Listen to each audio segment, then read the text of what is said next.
Okay, मैं board share करता हूँ। हाँ, ज्वाइन कर लीजिए। ओके स्टूडेंट्स, हमने अभी जल्दी में शुरू किया था डी ब्लॉक और एफ ब्लॉक, है ना। तो डी ब्लॉक एलिमेंट्स के बारे में कुछ प्रॉपर्टीज आपको डिस्कस कर दी गई है। अब हम बात करेंगे डी ब्लॉक, आगे कुछ पढ़ते हैं उसमें। जैसे हमको ये पता चला गया था कि ट्रांजिशन एलिमेंट्स क्या हैं, ट्रांजिशन एलिमेंट्स क्या होते हैं हमको पता चल गया था। Transition elements, transition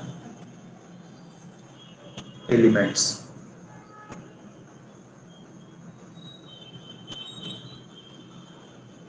transition elements देखते हैं बच्चों क्या होते हैं। रिमाइंड कर लेते हैं हम।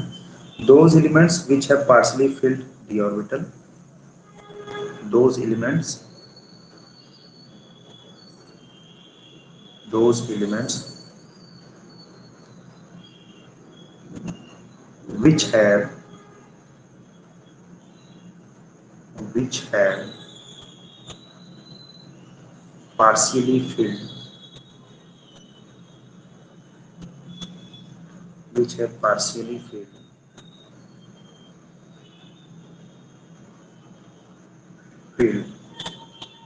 partially filled d orbital, which have partially filled d orbital in their ground state, in their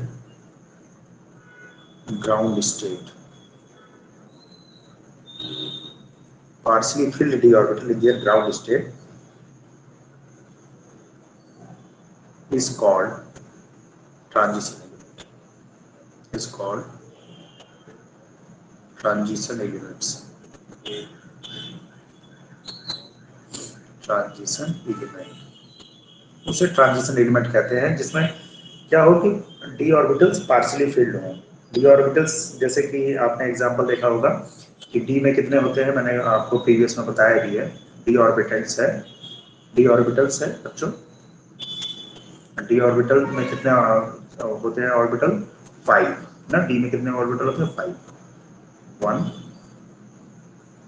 2 3 and ये 4 लाइन खींच दी तो कितने, 1 2 3 4 एंड 5। तो अगर हम इलेक्ट्रॉन फिल करें, जैसे 1 इलेक्ट्रॉन है, 2 इलेक्ट्रॉन है, तो ये क्या है, पार्शियली फिल्ड हो गए, पूरा फिल्ड नहीं है। या फिर 4 5 6 मतलब 5 इलेक्ट्रॉन बचिए, तो ये टोटल कितने कैपेसिटी होती है, टोटल होता है बच्चों D10 की कैपेसिटी। अगर D10 नहीं है तो D1 हो, D3, D5, D8, मतलब ऐसे हो जो पार्शियली, जहाँ पे वैकेंसी हो कि यहाँ पे हम फिल कर सकते हैं, उन्हें हम कहते हैं डी ऑर्बिटल पार्शियली फिल्ड होते हैं। उसी कहते हैं ट्रांजिशन एलिमेंट्स, उसी क्या कहते हैं बेटा, ट्रांजिशन एलिमेंट्स। यही होते हैं ट्रांजिशन एलिमेंट्स, क्योंकि पार्शियली फिल्ड होते हैं इसलिए इनको ट्रांजिशन एलिमेंट्स कहा जाता है। अब हम बात करेंगे कि कुछ ऐसे होते हैं जिनमें ट्रांजिशन एलिमेंट्स में ऑर्बिटल फुल्ली फिल्ड होते हैं। एक्सेप्शन है, जैसे zinc, cadmium and mercury. Zinc, cadmium, mercury, अगर मैं इसको लाइन से लिखना चाहूँ तो कैसा होगा, जिंक, कैडमियम, ऊपर से नीचे है ना, कैडमियम और मर्क्यूरी। ये होता है 3D सीरीज में, ये होता है बेटा 3D सीरीज में, ये होता है 4D सीरीज में, और ये किसमें, 5D सीरीज में। अभी मैं बना के दिखाऊंगा आपको तो ज्यादा याद होगा। 3D सीरीज में होता है, 4D सीरीज में होता है, ये पूरे ऑलमोस्ट क्या होता है बेटा, D10 होते हैं। ये भी D10 होता है, D10s2 इसका इलेक्ट्रॉनिक कन्फिगरेशन, इसका भी होता है D10s2, और ये भी होता है D10s2, D10s2, D10s2, ये सब कैसे होता है, D10s2, D10s2 और D10s2। तो ये पार्शियली फिल्ड तो है नहीं बच्चों, ये पार्शियली फिल्ड तो है नहीं, इनको ट्रांजिशन एलिमेंट्स में रखा नहीं जाता, केवल डी ब्लॉक प्रॉपर्टी इनकी पाई जाती है, उसी में इनको रखा जाता है। ये डी ब्लॉक होते नहीं है, क्योंकि ये पार्शियली फिल्ड नहीं है, तो इनको ट्रांजिशन एलिमेंट्स कहते नहीं है, केवल इनको डी ब्लॉक में रखा गया है, उनको ट्रांजिशन एलिमेंट्स नहीं कहते। अब बात करते हैं एटॉमिक रेडियाई की। क्या होते हैं एटॉमिक रेडियाई? एटॉमिक रेडियाई को समझने से पहले एक चीज मैं बता दूं आपको कि देखो, जब बच्चों हम पीरियोडिक टेबल में जब बच्चों पीरियोडिक टेबल में कभी भी ऊपर से नीचे आए, जैसे आप अगर देखें तो पीरियोडिक टेबल में पहले ड्रॉ करूंगा, पीरियोडिक टेबल पर एग्जाम्पल के तौर पर, जैसे ये ऊपर से नीचे आ रहे हैं और ये लेफ्ट टू राइट जा रहे हैं ऐसे। तो एरो दिखाऊं मैं, एरो ये हो गया, और इसको लिख देता हूं मैं top to bottom, top to bottom, top to bottom. और ये क्या हो गया, left to right, left to right. Pen change करें तो कलर पेन से बताते हैं। देखो जब टॉप से बॉटम आते हैं तो साइज क्या होती है, इंक्रीज करती है। साइज क्या करेगी बच्चों, इंक्रीज करेगी। और लेफ्ट टू राइट जाएंगे तब क्या होगी, साइज क्या होगी, डिक्रीज करेगी। साइज क्या करेगी बच्चों, डिक्रीज करेगी। फिर टॉप से जब बॉटम ऊपर से नीचे आओगे तो क्या होता है, नंबर ऑफ सेल बढ़ते हैं बच्चों। जैसे ऊपर की ऊपर का आइटम इतना छोटा, नीचे वाला इतना बड़ा, उसके नीचे वाला और बड़ा, उसके नीचे वाला और बड़ा, क्योंकि नंबर ऑफ सेल बढ़ रही है। देखो क्या हो रहा है, ये 2D 3D sorry 2P 3D 4D 5D, तो नंबर ऑफ सेल्स क्या है, इंक्रीज कर रही है। नंबर ऑफ सेल इंक्रीज करते जा रहे हैं तो साइज बढ़ रही है। और लेफ्ट टू राइट आते हैं तो क्या होता है, नंबर ऑफ इलेक्ट्रॉन बढ़ते हैं, न्यूक्लियर चार्ज बढ़ता है, और जिसकी वजह से साइज छोटी थी। जैसे इधर छोटी है, इधर और छोटी, और यहाँ पे बड़ी हो रही है। सॉरी गलत दिखा रहा हूँ मैं, ये साइज छोटी होती चली जाएगी। जैसे इधर बड़ी है और इधर क्या है, थोड़ी सी छोटी, और छोटी, और छोटी, और ऐसे आइटम क्या होता है, साइज क्या होती है, डिक्रीज करती चली जाती है। तो ये याद रखना है कि पीरियोडिक टेबल में साइज टॉप टू बॉटम क्या होती है, ज्यादा या कम होती है। ठीक, टॉप टू बॉटम आएंगे तो साइज बढ़ेगी, इंक्रीज का सिंबल लगा है। और अगर लेफ्ट टू राइट जाएंगे तो साइज क्या होगी, डिक्रीज होगी, डिक्रीज का सिंबल लगा है। नेक्स्ट पेज पे आते हैं, हेडिंग लिखेंगे atomic radii of 3D series, atomic radii of 3D series, atomic radii, radii of 3D series, atomic radii of 3D series, atomic radii of 3D series. Atomic radii 3D series का देखते हैं, एक diagram बनाऊंगा मैं, उस diagram के through देखेंगे, जो आपकी बुक में भी बना है शायद। डायग्राम के थ्रू देखते हैं बच्चों, जैसे ये ब्लैक कर देगा ना, ब्लैक से ज्यादा क्लियर रहेगा क्योंकि उसमें फिर कलरफुल वो बना देंगे।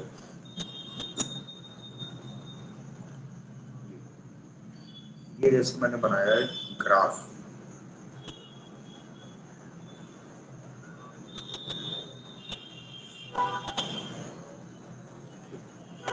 अब देखो हो क्या रहा है कि एटम्स फर्स्टली क्या होते हैं, डिक्रीज करेंगे। क्यों, क्योंकि क्या हो रहा है, ऊपर से जब नीचे आ दाएं से जब बाएं जा रहे हैं, मतलब लेफ्ट से राइट जा रहे हैं, जब बाएं से दाएं, तो क्या हो रहा है, साइज क्या कर रही है, डिक्रीज कर रही है, डिक्रीज कर रही है, और डिक्रीज कर रही है। ये एटम्स हैं जो मैं दिखा रहा हूँ सर्कल में, ये सब क्या है, एटम्स है, और डिक्रीज कर रही है बच्चों। ठीक, और ये यहाँ पे कांस्टेंट हो जाती है, फिर इंक्रीज करने लगती है, फिर ऑलमोस्ट इंक्रीज कर लेती है। अगर मैं दिखाना चाहूँ तो मैं लिख सकता हूँ यहाँ पे scandium, titanium, titanium, vanadium, chromium, manganese, ferrous, cobalt, nickel, copper, और ये लास्ट में जिंक।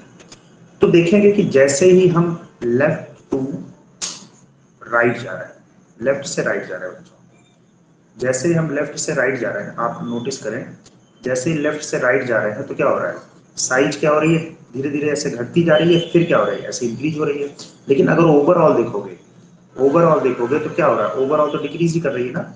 ऐसे दिखे, ओवरऑल क्या कर रही है, अगर ग्राफिकल रिप्रेजेंटेशन देखें, ओवरऑल तो डिक्रीज कर रही है ना बच्चे, ओवरऑल साइज क्या कर रही है बच्चों, डिक्रीज कर रही है, ओवरऑल साइज डिक्रीज कर रही है।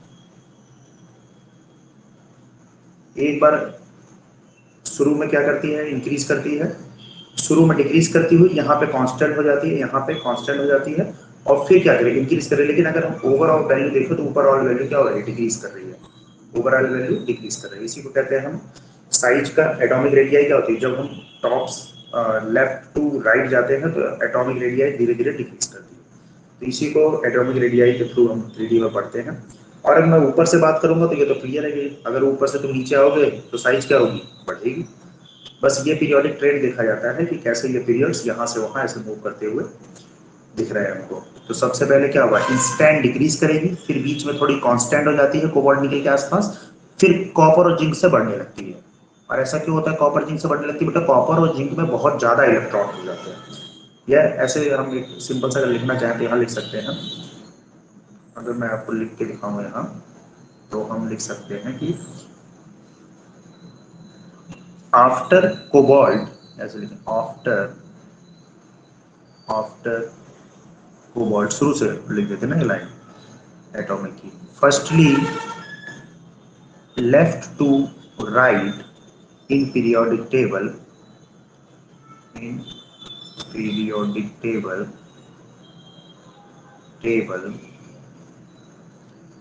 firstly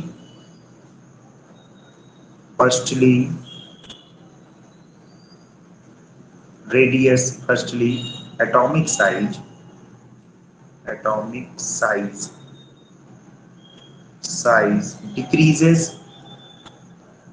decreases, बहुत important point है ये। Firstly atomic size decreases and after constant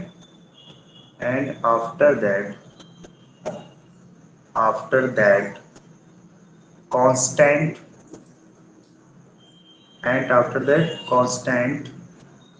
and further and further and further increases and further increases। और बाद में क्या होता है, इंक्रीज करने लगती है, मतलब फर्स्टली डिक्रीजेस, फिर आफ्टर दैट कांस्टेंट और फिर इंक्रीज करने लगती है। यही होता है एटॉमिक रेडियाई, यही होता है एटॉमिक रेडियाई में, डी ब्लॉक की एटॉमिक रेडियाई में। ठीक, उसका जो सबसे बड़ा रीजन क्या होता है कि कॉपर और जिंक में इतने इलेक्ट्रॉन हो जाते हैं निकल कॉपर में कि इलेक्ट्रोन्यूक्लियर चार्ज हो, इलेक्ट्रोन्यूक्लियर चार्ज जो होता है इलेक्ट्रॉन की वजह से क्या होता है, रिपल्सन बढ़ने लगता है। इलेक्ट्रॉन की वजह से क्या होता है, रिपल्सन बढ़ने लगता है। रिपल्सन, रिपल्सन क्या होता है, इंक्रीज होता है। और साइज क्या होता है, साइज भी इंक्रीज होने लगती है। तो ये चीजें देखने को हमको मिलती है एटॉमिक रेडियाई में। नेक्स्ट देखते हैं,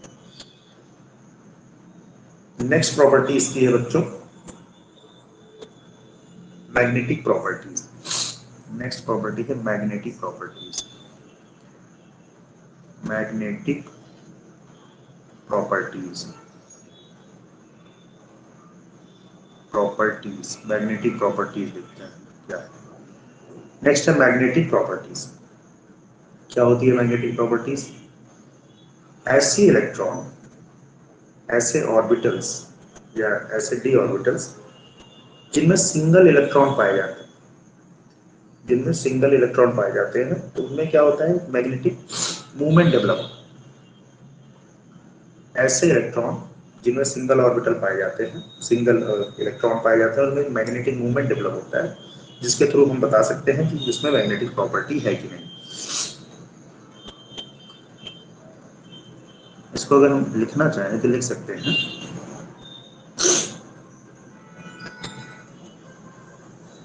those orbitals, those d orbitals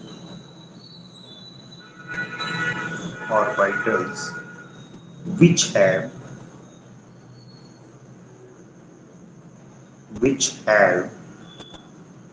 those orbitals which have unpaired electron, unpaired electrons are present,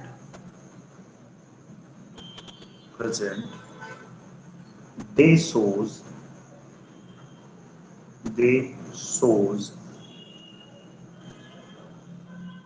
paramagnetic behavior, paramagnetic behavior।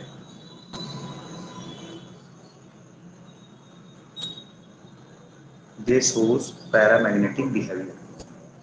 and which have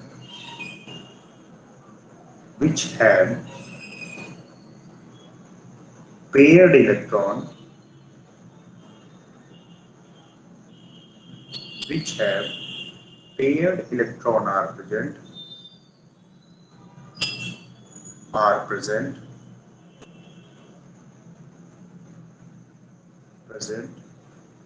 they shows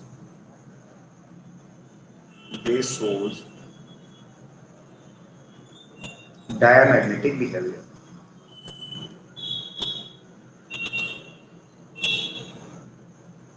Diamagnetic behavior. This was diamagnetic behavior. ऐसे electrons बच्चों, ऐसे electrons जिनमें unpaired electron हो, जिनमें क्या हो, unpaired electron हो, उन्हें हम क्या कहते हैं, पैरामैग्नेटिक। और जिनमें पेयर्ड इलेक्ट्रॉन हो उन्हें क्या कहते हैं हम, डायमैग्नेटिक। मैं इसको हाईलाइट कर दूं, अगर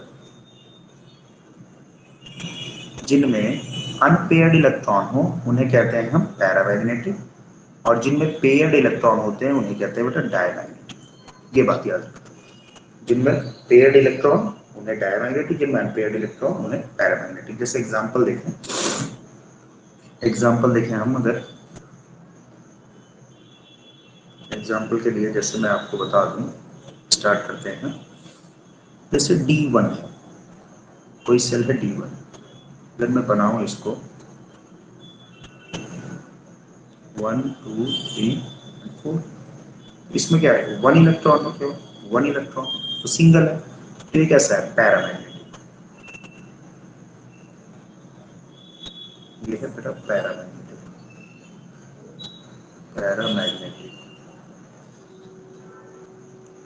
सिंगल इलेक्ट्रॉन है तो कैसा होता है, पैरामैग्नेटिक। अगर यहीं पे पेयर्ड इलेक्ट्रॉन मिल जाए हमको किसी ऑर्बिटल में, जैसे D6 एग्जांपल ले लो, या D6 नहीं लेंगे, टोटल आप D10 ले लो, D10 का एग्जांपल अगर लें,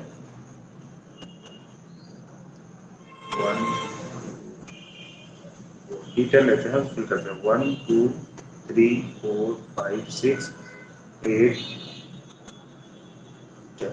6 7 8 9 10 10 है, तो क्या ये D10 है, D10 है तो एक भी अनपेयर नहीं है, सबके सब क्या करेंगे, डायमैग्नेटिक।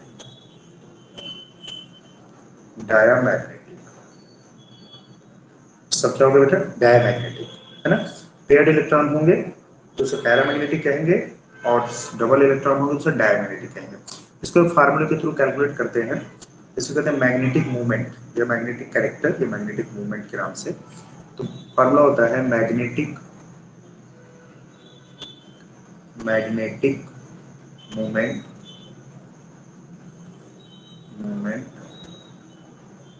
म्यू से डिनोट करते हैं इसको। Magnetic movement mu is equal to होता है अंडर रूट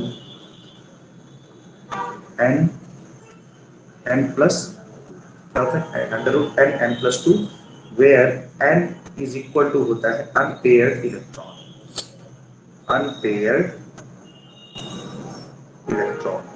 एन क्या होता है, अनपेयर्ड इलेक्ट्रॉन। इसको हम कैलकुलेट करना देखेंगे नेक्स्ट लेक्चर में, कैसे इसको कैलकुलेट करते हैं। तब तक आप चीज को याद करें, हमने क्या पढ़ा, हमने दो तीन चीजें देखी। सबसे पहले हमने देखा कि क्या है, ट्रांजिशन एलिमेंट। ट्रांजिशन एलिमेंट्स ऐसे एलिमेंट्स होते हैं which have partially field D orbital, जिसमें पार्शियली फिल्ड डी ऑर्बिटल्स हो, और जैसे हमने दिखाया कि उसमें सिंगल इलेक्ट्रॉन भरे हुए डबल D3 D5 और D8 हो। जी कैडमियम मरकरी फुल्ली होते हैं, इसमें ट्रांजिशन एलिमेंट्स हम नहीं कहते हैं, इनको क्या कहते हैं, ट्रांजिशन एलिमेंट्स नहीं कहा जाता। जब हम टॉप से बॉटम की तरफ आते हैं साइज बढ़ती है, लेफ्ट टू राइट जाते हैं तो साइज घटती है। नेक्स्ट हमने देखा कि एटॉमिक रेडियाई सीरीज की देखी कि एटॉमिक रेडियाई क्या होता है, लेफ्ट टू राइट जाने पे पहले तो घटती है, फिर बीच में कांस्टेंट रहती है, फिर इंक्रीज करने लगती है। फिर नेक्स्ट हमने देखा मैग्नेटिक प्रॉपर्टी। मैग्नेटिक प्रॉपर्टी में दो टाइप होते हैं, अगर अनपेयर्ड इलेक्ट्रॉन तो उसे क्या कहेंगे, पैरामैग्नेटिक, और अगर पेयर्ड इलेक्ट्रॉन उसे कहेंगे हम डायमैग्नेटिक। ओके, एग्जांपल दिया, जैसे ये सिंगल है इलेक्ट्रॉन तो ये पैरामैग्नेटिक और ये है ये डायमैग्नेटिक। फिर हमने मैग्नेटिक मूवमेंट देखा, जिसको म्यू से रिप्रेजेंट करते हैं, इसको कैलकुलेटिंग करते हैं। म्यू इक्वल टू होता है n+2 और n क्या होता है अनपेयर्ड इलेक्ट्रॉन। नेक्स्ट टाइम इसका कैलकुलेशन देखेंगे और फिर मैग्नेटिक मोमेंट के बाद हम पढ़ेंगे catalytic property, alloy formation, interstitial formation, ऐसे बहुत सी चीजें देखेंगे ना। मिलते हैं नेक्स्ट लेक्चर में। Thank you students.